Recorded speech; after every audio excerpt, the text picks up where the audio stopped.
Mga saksi ng kaharian. Gawa 1:6-8 nang muling maghatipon si Jesus at ang mga alagad, nagtanong sila kay Jesus, "Panginoon, itatatag na po ba ninyong muli ang kaharian ng Israel?"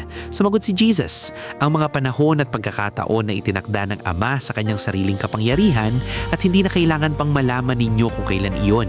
Subalit tatanggap kayo ng kapangyarihan pagbabasa inyo ng Espiritu Santo at kayo'y magiging mga saksi ko sa Jerusalem, sa buong Judea at sa Samaria at hanggang sa dulo ng daigdig." Sa buong ministeryo ni Jesus, may isang malaking hamon na paulit-ulit na lumilitaw. Iisa ang kanyang mensahe, ngunit iba ang pagkaunawa ng kanyang mga tagapakinig. Ang sentro ng kanyang pangangaral ay ang kaharian ng Diyos, Mark 1:14. Ngunit ang ibig sabihin ni Jesus sa kaharian ay hindi katulad ng iniisip ng mga tao. Ang mga Hudyo ay may malalim na paniniwala na sila ang bayang pinili ng Diyos at mula rito, nabuo ang kanilang inaasahan na sila'y magkakaroon ng natatanging pribilehyo at pandaigdigang kapangyarihan. Ngunit ang kanilang kasaysayan ay tila kabaligtaran nito. Ang maliit nilang lupain ay paulit-ulit na nasakop ng Babylonia, Persia, Gresya at Roma. Kaya nagsimula silang umasa sa isang araw na ang Diyos ay kikilos ng direkta sa kasaysayan upang itatag ang kahariang kanilang pinapangarap. Ang kanilang pagkaunawa sa kaharian ay politikal. Ngunit paano ito nakita ni Jesus?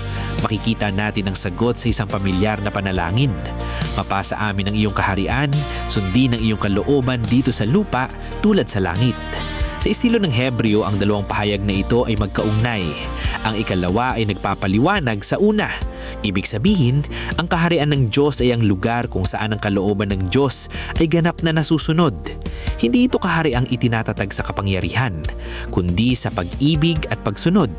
Upang maranasan ng ganitong kaharian, kailangan ng tao ang Espiritu Santo.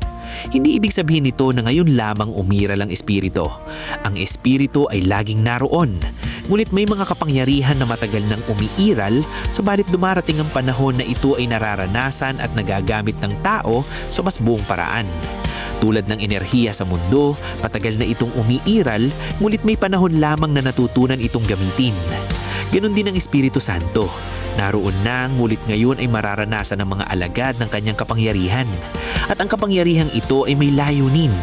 Tatanggap kayo ng kapangyarihan at kayo'y magiging mga saksi ko sa Jerusalem, sa buong Judea at sa Samaria at hanggang sa dulo ng daigdig. Ang gawain ng Diyos ay laging lumalakwak. Ano ang ibig sabihin ng isang saksi?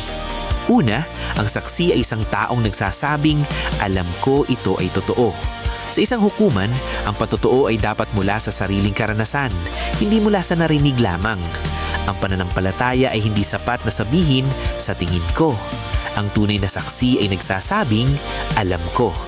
Ikalawa, ang tunay na saksi ay hindi lamang sa salita, kundi sa buhay. May isang taong nagsabi matapos niyang makasama ang isang Kristiyano, kung nagtagal pa siya doon ay siya'y mahihikayat na maging Kristiyano kahit hindi siya kinakausap tungkol dito. Ang buhay mismo ang patotoo. Ikatlo, sa wikang Griego, ang salitang saksi ay martis na siya ring pinagmula ng salitang martir. Ibig sabihin, ang isang saksi ay isang taong handang manatiling tapat kahit may mabigat na kapalit. Kaya mo bang mabilonggo tulad ng mga apostol? Mananatili ka bang saksi ni Kristo kung kapalit nito ay sarili mong buhay o panganib? Ang patotoo ay hindi lamang sinasabi, kundi pinaninindigan. Sa huli, ang tanong ay hindi kung kailan darating ang kaharian. Ang tanong ay kung tayo ba ay bahagi nito. Kilala nga ba natin si Jesus? Ako ba ay totoong may relasyon kay Jesus? Ako nga ba ay tunay na saksi ni Jesus o nakiki-attend lang ng church, nakikisaksi sa personal faith ng iba? Isulat mo sa comment section.